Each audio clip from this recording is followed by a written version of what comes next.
Bonjour, alors aujourd'hui on va calculer un déterminant.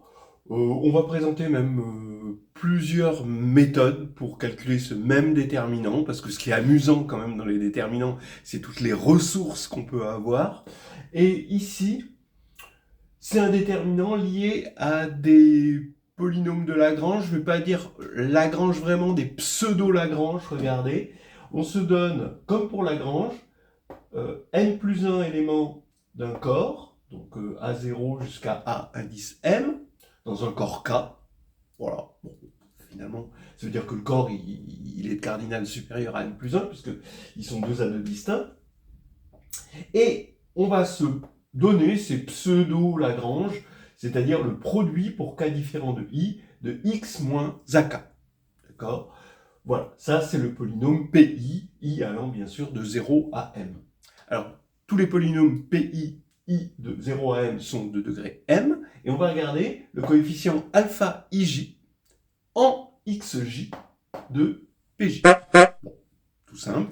Évidemment, ça va nous donner une matrice m égale alpha ij, où ij va de 0 à m, et c'est une matrice carrée. Et l'exercice, c'est de calculer le déterminant. Voilà, c'est un joli exercice. Alors évidemment, calculer le déterminant en fonction des AI, sinon pas en fonction d'alpha ij, et sous forme factorisée de préférence. Voilà, essayez-vous à cet exercice. Avec les déterminants, il y a toujours une méthode qui vous ressemble. Alors, trouvez-la. Alors voilà une preuve que je trouve astucieuse et en fait profonde. C'est-à-dire que cette matrice n'est rien d'autre qu'un Vandermonde dual. Et c'est ça qu'il faut reconnaître dans cette matrice. Je m'explique. Je vais appeler Li la ième ligne de M. D'accord? Donc c'est les coefficients du polynôme Pi, finalement. Je vais, de façon duale, d'accord, parce que c'est des polynômes, donc ça agit sur des objets, et bien sur quoi? Sur Cj, la colonne Cj. La colonne Cj, ça va être 1, Aj jusqu'à Aj puissance m. Donc vous voyez, vous reconnaissez les colonnes de la fameuse matrice de Vandermonde. Voilà. Et ce sera la colonne J. Quand je vais faire Li fois Cj, eh bien la façon d'ordonner ici les coefficients et la colonne, eh bien ça va faire que Li fois Cj, donc la ligne fois la colonne, ça va nous donner un scalaire qui n'est rien d'autre que Pi de Aj. Mais Pi de Aj, c'est 0 presque tout le temps, sauf quand I est égal à J. D'accord? Puisque c'est fait pour. Hein. C'est Lagrange, c'est les polynômes de Lagrange. Sauf qu'ils ne sont pas normalisés. Donc, au lieu d'avoir un 1 ici, c'est delta ij fois un mu j. Alors, quand on va prendre, c'est quoi mu j? Quand on va remplacer x par, quand on va regarder, puisque i est égal à j, hein, donc on va regarder pj de aj, ça va faire le produit des aj moins ak. Hein, quand k parcours va de 0 à m est différent de j. Voilà. Donc ça fait un élément nul si i est différent de j et non nul si i égale j. Donc maintenant, ça veut dire que quand je vais multiplier m par n, n c'est la matrice dont les colonnes sont les Cj, pareil, c'est une matrice de taille m plus 1, carré, eh bien m fois n, d'après ce delta ij mu j, ça va être la diagonale des mu j. Voilà, tout simplement. Et donc, quand on va prendre le déterminant de mn, c'est-à-dire le déterminant de m fois le déterminant de n, c'est le produit des mu j. Donc c'est facile de calculer le déterminant de n, parce que le déterminant de n, c'est le Vandermonde, et le déterminant de la matrice diagonale, tac, regardez, eh bien c'est le produit des aj moins ak, mais cette fois-ci, k et j sont distincts, mais parcourent tous les couples possibles. D'accord ? Alors, attention, c'est pas pareil ça et ça, parce que ici, on impose i inférieur à j, alors là, c'est k, bon, vous pouvez le remplacer par i si vous voulez, mais c'est i différent de j. Donc, ça veut dire qu'il faut prendre les i inférieurs à j, les i supérieurs à j, strictement supérieurs à j, mais pour pouvoir éliminer ici, il faut redresser tous les i supérieurs à j, de sorte à ce qu'on ait le plus grand devant. Donc ça veut dire qu'il faut multiplier par moins 1 à chaque fois qu'on a un i supérieur à j. Ça veut dire moins 1, 2 parmi m plus 1. Voilà. Donc quand on simplifie, il reste que le déterminant de m, c'est ce déterminant de Vandermonde, mais avec un petit signe, moins 1, à la puissance 2 parmi m plus 1. Voilà donc une méthode. Je vais rapidement en donner deux autres qui sont possibles. Une fois qu'on a le résultat, c'est vrai qu'on peut imaginer d'autres méthodes. Hein. Sans le résultat, c'est pas évident. Mais avec le résultat, c'est facile d'imaginer comment on aurait pu faire autrement.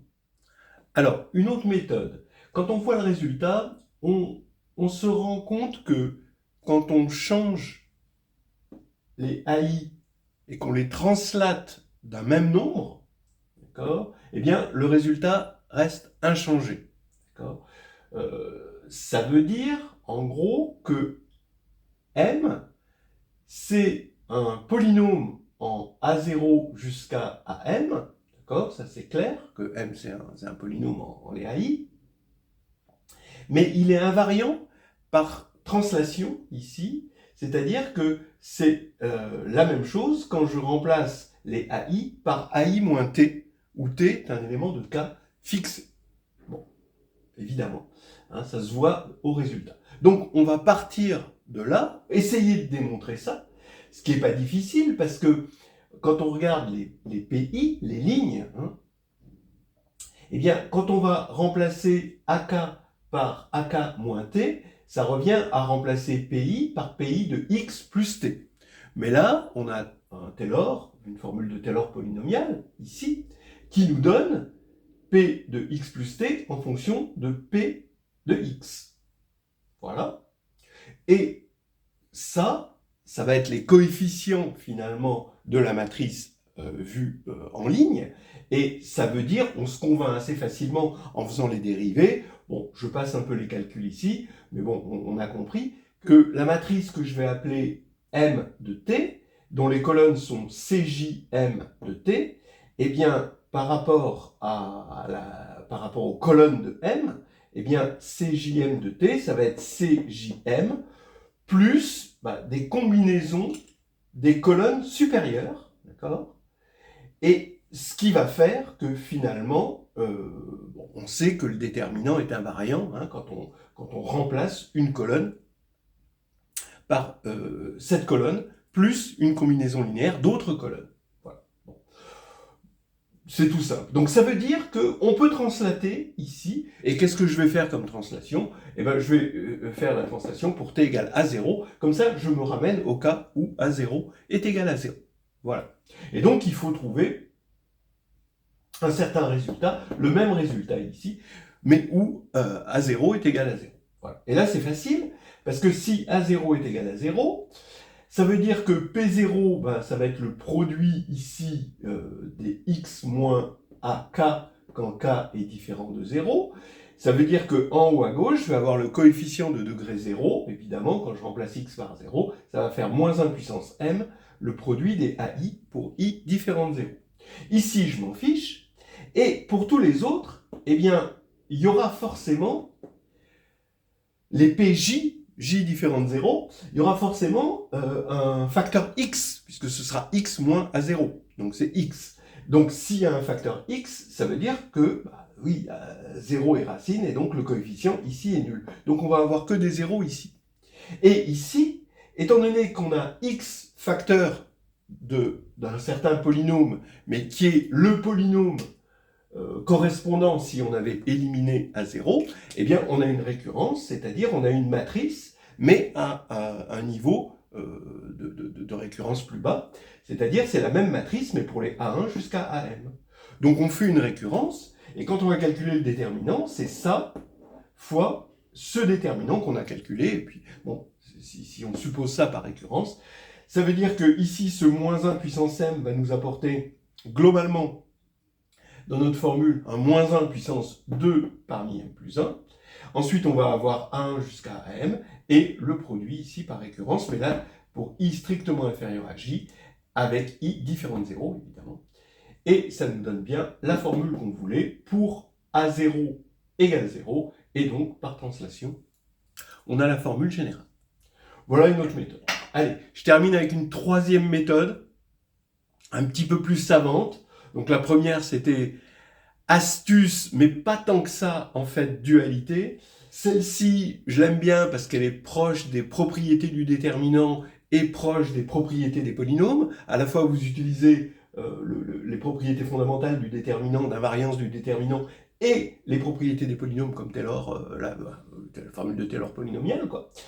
Et l'autre, ben, vous allez voir, bon, l'autre est pleine de sagesse, quoi. Ne calcule pas trop et va juger. Vous pouvez peut-être deviner ce que c'est, comment on fait pour factoriser. Je vous laisse encore y réfléchir un petit peu et je vous l'amène. Alors en fait, on va, pour cette troisième méthode, regarder, au lieu de regarder les AK comme des éléments du corps, les regarder comme des indéterminés. Et on les appelle grand AI, d'accord, I allant de 0 à m. C'est des indéterminés. Donc on fait un calcul, c'est une identité polynomiale, dans un anneau de polynôme à m plus une indéterminée. Bien. Sur l'hyperplan de km plus 1, où les coordonnées i et j sont égales, donc ça nous donne un hyperplan, eh bien, on sait que le déterminant, ici, est égal à 0, effectivement, parce qu'on va avoir que la ligne i sera égale à la ligne j, puisqu'on va avoir égalité entre AI et AJ. Et donc le déterminant sera nul. Alors là maintenant, il faut connaître un petit peu le théorème des zéros de Hilbert. On considère donc le déterminant de m comme un polynôme ici, comme un déterminant, mais en les indéterminés, donc c'est un polynôme. Donc ça veut dire tout simplement que ce polynôme appartient à l'idéal annulateur de cet hyperplan. Mais l'idéal annulateur de cet hyperplan, c'est simplement l'idéal engendré par AJ moins AI. Effectivement, AIJ a été donné, son équation, c'est justement l'annulation de AJ moins AI. Donc normalement, le théorème des zéros de Hilbert, il dit que le polynôme ici, qui s'annule là-dessus, eh bien, ça veut dire qu'il appartient au radical de l'idéal engendré par ça. Mais l'idéal engendré par ça, ça c'est irréductible comme polynôme, là-dedans. Donc le radical c'est lui-même. Donc ça veut dire que le polynôme est engendré, et appartient à l'idéal engendré par ça. Donc ça veut dire que lui divise ça. Voilà. Alors maintenant, puisqu'il divise ça, on va prendre tous les PPCM pour tous les IJ. Donc je peux me ramener à I strictement inférieur à J, mais comme ils sont tous distincts et irréductibles, ici, eh bien, ça veut dire que le PPCM, c'est le produit. Donc on a le PPCM qui divise ça, bien sûr, par propriété du PPCM, et ça veut dire maintenant que le produit, parce que le PPCM, c'est le produit, eh bien, divise ça. Mais maintenant, il n'y a plus qu'à regarder les degrés. Lui, son degré total, en toutes les indéterminées, c'est 2 parmi m plus 1, évidemment.